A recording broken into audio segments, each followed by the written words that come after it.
I'm a carpenter for like 30 years now, and since about the end of 2019, I really started to go full on into Japanese carpentry techniques. Last year at this time, I got an email from a TV company in Tokyo. They headhunted me. They found my work through Instagram, and they offered me, well, they wanted to interview me to start. So last July, they came out here, interviewed me for 2 days, looked at my work and everything, and they came back in January, and they offered me a trip to Japan. I was there for a week. I was there for a month, but the first week was the shooting week. They took me to places. They brought me to a construction company that does temple restoration and new temple and shrine construction, and that's everywhere I'm going with, you know, my craft. So that's what they took me to Japan and immersed me in this.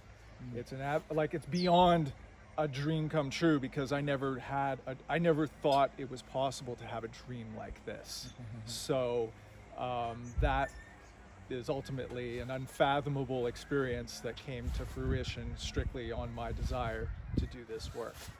So while I was there, after the week of filming, I was there for another 3 weeks, and I went to as many temples and shrines and tea houses and all sorts of, just soaked up the culture. So out of that, I know where my life path is taking me, and it's to basically be 100% involved in that aesthetic. So form, this is like a typical, you'll see what I mean with this and how it could be used.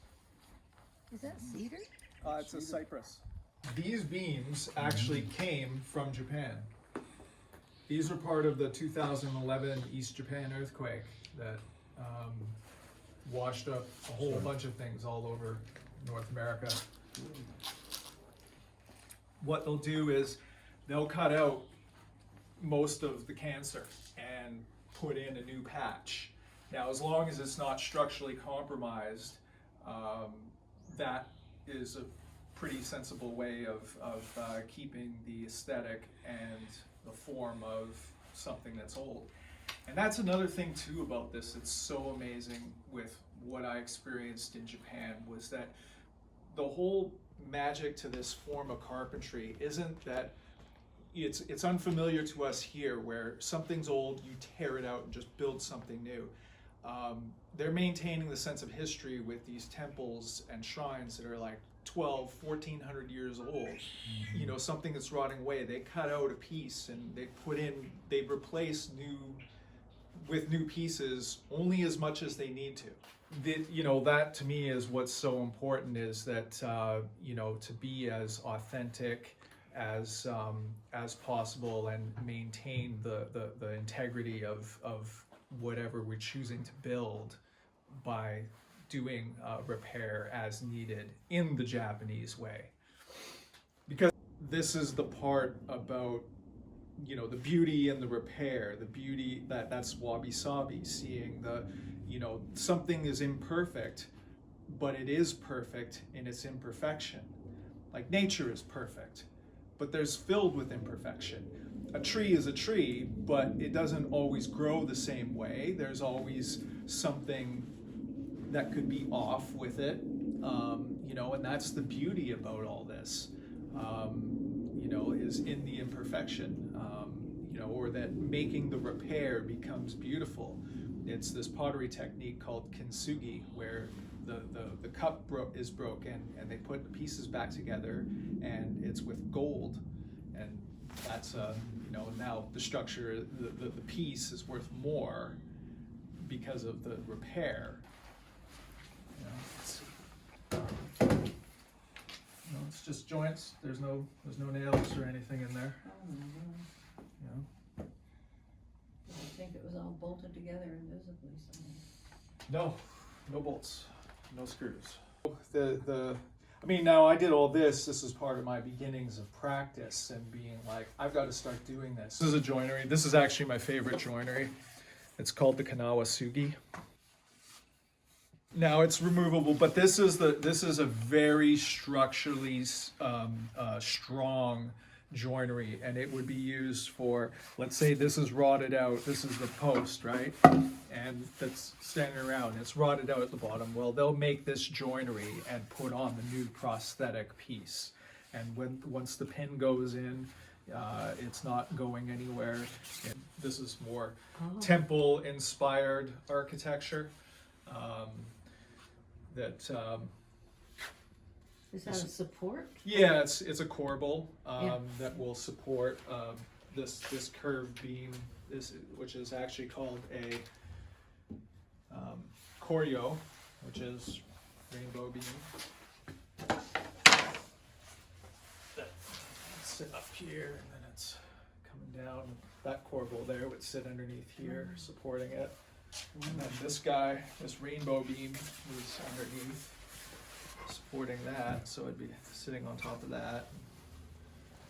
This guy All fitted down there, yeah. I needed to have certain tools that I finally got when I came back from Japan that I was waiting to have, so that I could. When it comes to the finishing aspect of it, it's hand tool usage. So when doing the surface here, planes is that this cuts on the pull stroke. And that makes it a lot more. I find it to be much more sensitive to use. You have a lot more control cutting on the pull stroke than pushing it through, because you can feel the tension of what you're cutting through. And not only that, what actually this tool is a magical tool to me. This really set off my inspiration full bore when I finally got one and started using it. But the funny thing about it is that doing this means you kind of really need the premium quality wood, because the more knots you have in it, the more problems you encounter with this in terms of having to resharpen. Plus, like there's always the grain change between coming into the knot and leaving the knot.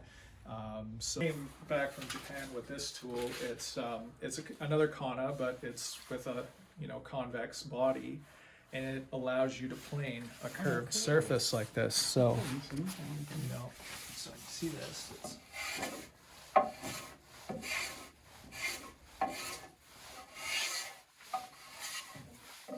Amazing. So there's this yearly competition in Japan.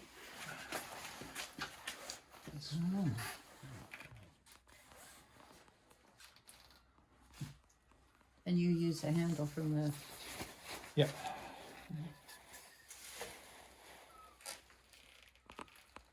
Some sort of effect like this somewhere within the structure that we come up with. It doesn't have to be throughout, but certain pieces, to be adds. I love wood. I love it. It's such a miraculous substance that allows us to. We can cut and shape it any which way. We can connect it to itself. It's such a remarkable material. Japanese mallet. That came in with the degree. Yeah. Looks like it's plastic. Yeah. It's a mallet for all the timber framing. I made this during the pandemic. Like it was just. Now this is all hand shaped. This is shaped with the kana only. This started off as a square block. This is called the chip breaker, which is another blade. And in setting up these tools for them to be used, it starts off like this surface needs to be perfectly flat, and it doesn't show up flat. It's the blacksmith gets it generally close. Well, it's down. yeah. Well, It's a little bigger. Well, this was, again, I just started doing this because I didn't have any work at the time. This was in 2020, and just wanting to practice the joinery and everything. Like you see how these guys are held in, and I really like this structure, this form. all hand cut, hand planed. You know, no machinery was involved in making these things. And that's just friction fit into place, like no glue.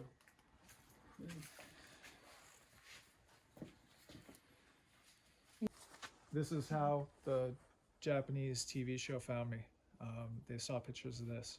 Yes. Finds its way in, so it's a practical purpose, but yes, it's also an aesthetic too. So it's going to along the north. Yeah, there was Yeah. I saw some Chinese. Structure like this Yeah. actually is fluid and things don't collapse. It's Flexible. shown to be Yeah. earthquake proof. Well, there are what makes it nothing. I mean, the thing about the structure and building a temple, with this element here, this form is called Tokyo, and that architectural form serves a purpose as it distributes weight. It be able to support weight that's projecting further, you know, strengthen the entire form, so that when there is movement, it's not shaking only at that one critical point. There's like, you know, Oh, a yeah. matrix of points at that level that are all supporting and vibrating with each other. So there is. What's that little thing over the door behind him? Is that like a cloud. representative Yeah. of a cloud? Yeah, well, I'm showing you the beam. There's a rainbow beam that goes over top of the cloud strut, Oh, I and see. then that curved one called Oh, the dear. Japanese tea house. Yeah, get Phil next to it. Also, the tea house look. The tea house aesthetic is easiest to describe in terms Yeah. of Skia style. What it represents is something A lot very of overhang. well, yeah. I mean, it's more the materials and how it blends in with its environment than being a standout, you know, gargantuan structure. What Skia does is it takes the natural form of the material being used. You know, the logs here, the Oh, you yes. know, the crooked logs, Yeah. you know, and like I said, and there's I'll show you this on my phone, but the footing, the foundation is a stone with a post on top of it. It's called Hikari Suke.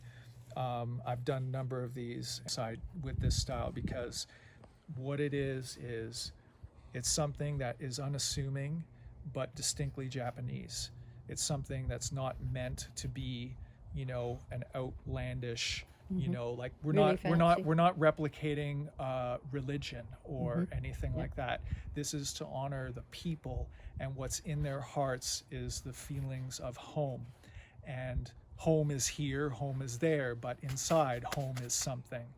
And so I went on an inspiration run, and I actually made a model of something that, you know, that we could possibly work with. Cool. But Or interpretive pen. Yeah. so that little guy is me. This is a 10:1 scale model. And that's your height. That's a 10:1 scale model. It's fully scaled. Oh my Yeah, goodness. that's my height. Oh yeah. Right? So this would be a totem pole.